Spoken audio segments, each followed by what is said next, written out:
I think if I hear you call me Becky one more time, six-pack, I'm gonna pop your tops. All six of them. Who are you?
Hey, this is Matt once again. Welcome back to another review. And there's another request for Guillermo. Thank you so much for that. This time is for the 2017 film Phoenix Forgotten. Now, if anyone ever wants to request pretty much any type of video or review, movie topic, whatever, you can either send it directly to my PayPal or join me on my Patreon. Both links are down below in the info box. If not, no worries, but if so, thank you so much. Now, Phoenix Forgotten, yes, it's another found footage film. Funny enough, one of the producers is Ridley Scott, which is weird. I don't know why. Doesn't seem like his type of film. I don't know how his name got part of this. Granted, it's part of a bunch of other producers, but still, it has the Scott, that one production logo at the beginning. And I wouldn't say I really liked the film, but at the same time, I've seen so much worse that it's hard for me to get mad or angry about this movie, because I thought, for the most part, the acting was fine. I didn't mind the idea behind the film.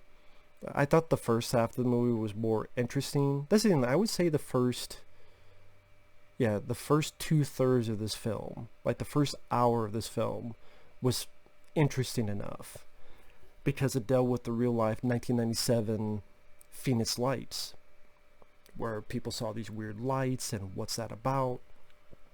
So they do a fictional accounting of that, where this family, I like the way they have the old school cameras to showcase this 1997. So it's not like, oh, it's 1997, but it's crystal clear quality camera today, which makes it more believable that it's old footage or older footage. But the plot is that in 1997, this family witnesses these lights during this little girl's birthday party. In present day, that little girl has grown up, and she's doing a documentary on her missing brother. Because in 1997, shortly after those Phoenix lights, the brother and two of his friends, they went out to do a documentary on the Phoenix lights, talk to experts, and figure out what's going on. So it's like him doing a documentary, and then you have the sister doing a documentary on the missing brother. So it's documentary within documentary.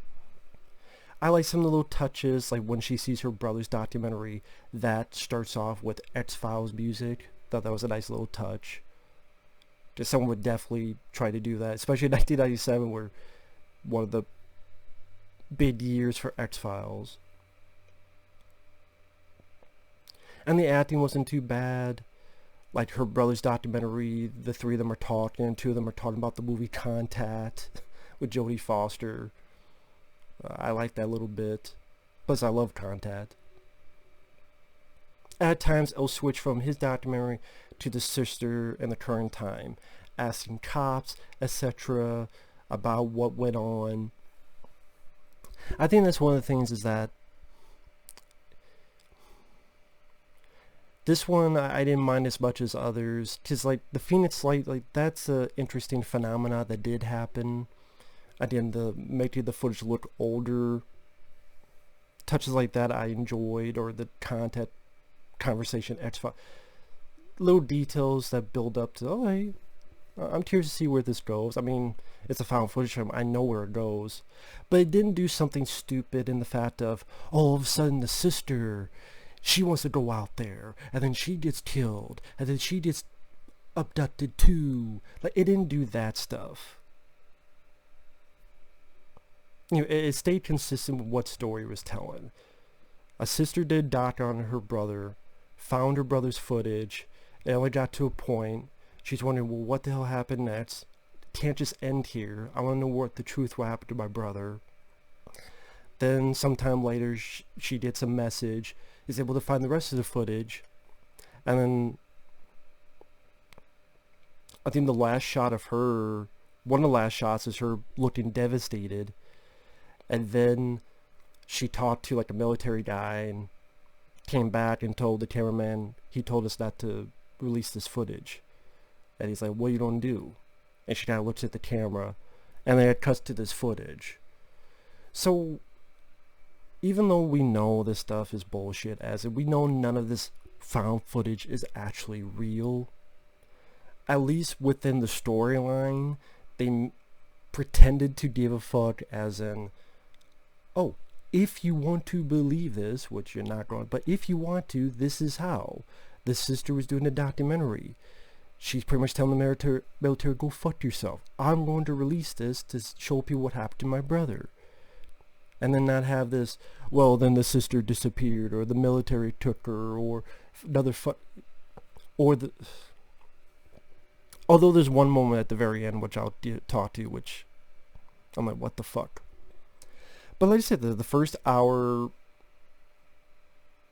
it got a little bit reminiscent of Project at times with the brothers documentary, because it's three people that ask people, and then they go to the place they need to get to, and then they get lost, and then I'm waiting for someone to throw the fucking map in the fucking creek, only this is the desert, there's no creek.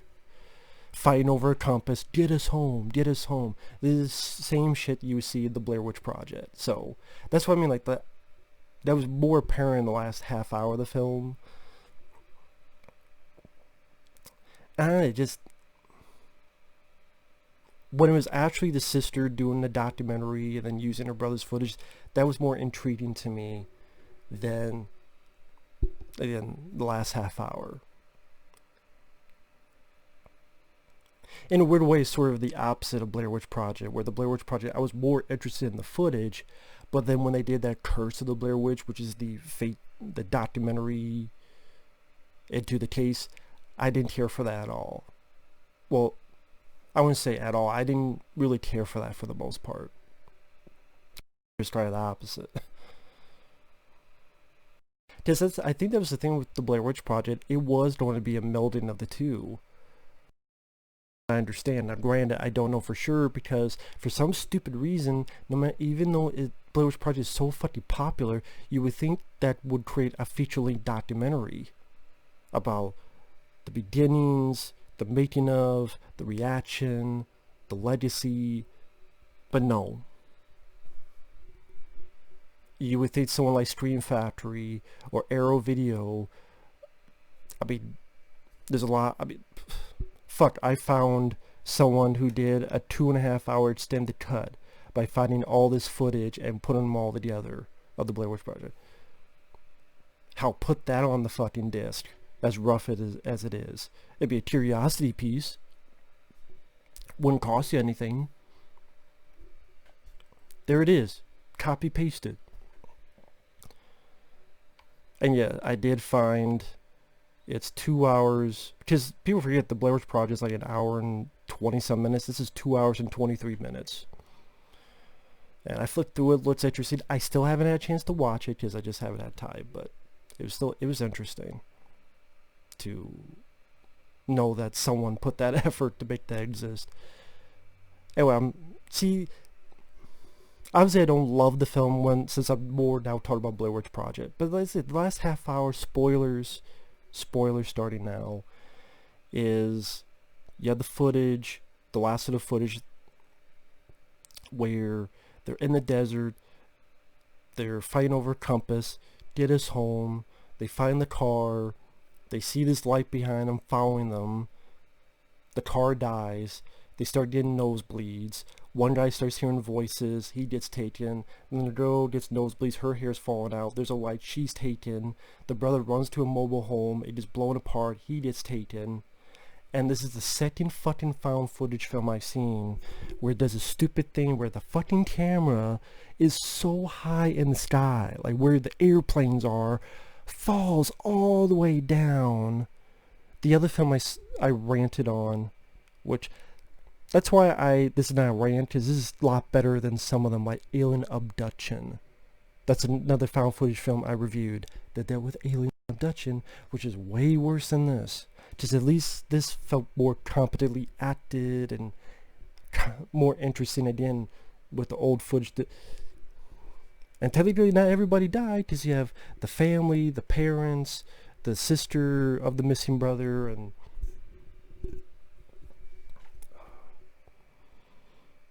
I don't know how to put it, but yeah, it falls away from the fucking sky, lands on the earth. How tough do these filmmakers think fucking cameras are? I'm asking, how tough is a fucking camera? Am I just out of the blue? Am I out of the loop?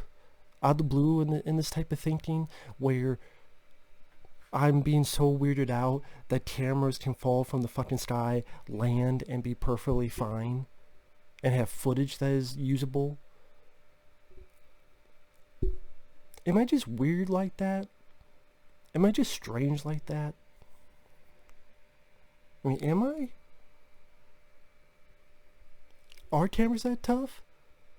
In Alien Abduction, it was like from outer fucking space and it lands on the ground and the footage is perfectly fine. Here, it's from the it's like that footage in Apollo 18, which is in a fucking space shuttle, but somehow some of that footage, oh, someone was beamed back to the station. No, some of it was actually on the fucking station, but somehow this footage from a fucking shuttle that got blown up in space somehow got to fucking Earth.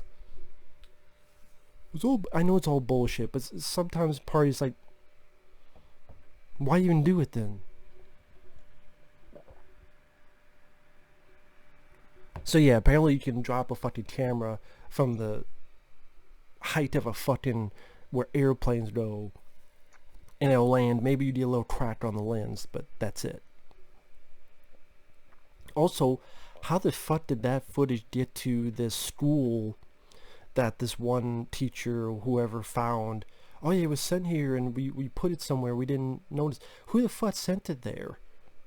Did a fucking alien beam down? Fuck this, it just sent it by the fucking post office? Who sent it? Well, the brother the brother didn't hide this. This is when he's abducted and he took the camera, that's the last shot. The camera falls from space, lands, and it lands right when the sun is rising up. This is artistic. It may be stupid, but it's artistic. Forego logic for artistic reasons. So yeah, like if I talk to my friends like Afri and such, they would not be fans of this film, and I wouldn't even say I'm a fan of this film. I wouldn't. Again, the last half hour I thought was like, meh. But again, it was interesting enough in the first hour that I've seen so much worse. Again, I thought the acting was fine. The idea utilizing the Phoenix lights, it's an interesting bit of phenomena in our history. The 1997 footage, how that's different from the footage the sisters shoot in current time. It might not seem like a big difference to people, but to me, I like those little details.